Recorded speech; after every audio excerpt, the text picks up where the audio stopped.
Prime Minister Modi will not travel to Malaysia for the ASEAN summit, ending weeks of speculation about a possible meeting with US President Donald Trump on the sidelines. The Indian Air Force is taking part in a multinational air combat exercise hosted by the Spanish Air Force to enhance interoperability and strengthen defense ties. Pune-based Zenetra Defense has successfully conducted trials of its indigenous Punisher multipurpose counter-UAV gun mountain JNK. The Indian Army has initiated an emergency procurement of the US-made FGM-148 Javelin anti-tank guided missiles, and the emergency purchase covers 12 launchers and 104 missiles.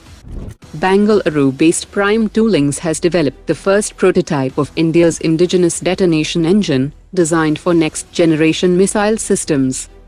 The DRDO's Archer NG medium-altitude long-endurance UAV has successfully completed its maiden flight at the Aeronautical Test Range, and the 45-minute sortie validated key aerodynamic and system parameters. The gas turbine research establishment is acquiring an advanced load cell calibration system to improve the accuracy of thrust measurements in its small thrust class engine programs below 5 kN.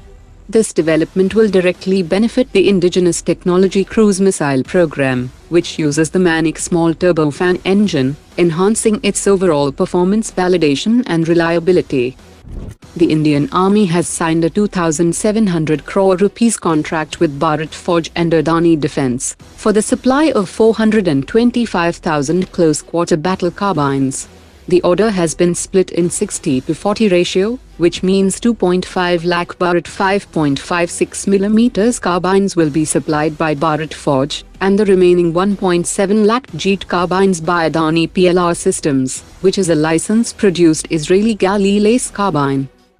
The Defense Acquisition Council has cleared the Indian Army deal for 2,408 Nag Mark II anti-tank guided missiles from Bharat Dynamics Limited, and 107 upgraded Namik Mark II tracked vehicles from Armored Vehicles Nigam Limited.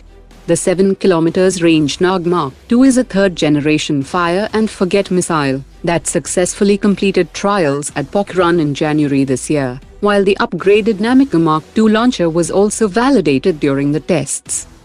The Defense Acquisition Council has cleared the Collaborative Long-Range Target Saturation and Destruction System for the Indian Air Force, which is a next-generation autonomous strike platform, capable of autonomous takeoff, navigation, target detection and payload delivery capabilities, as well as coordinated long-range precision attacks.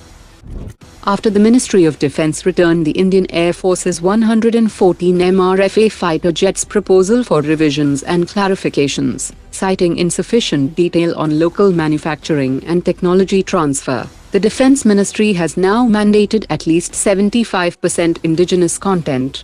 The Defense Ministry has also demanded that frontrunner Dassault Aviation commit to local assembly, supply chain integration and partnerships with Indian firms. And if Dassault Aviation's offer fails to meet these benchmarks, rival contenders like the Eurofighter Typhoon equipped with Meteor missile could gain traction by offering deeper local production and technology transfer commitments. According to a media report, the Indian Ministry of Defense has reportedly informed Russia that any deal for the Su-57 fighter jet will remain on hold until the Russia-Ukraine conflict concludes, as finalizing such a purchase could trigger CAATSA sanctions by the US, potentially jeopardizing the supply of General Electric engines for India's Tejas Mark 1A and Tejas Mark II fighter programs. Any disruption in this supply could delay inductions by up to 6 years, and India's internal assessment emphasizes protecting India's indigenous fighter ecosystem from sanctions and uncertainty. Today's top 3 comments.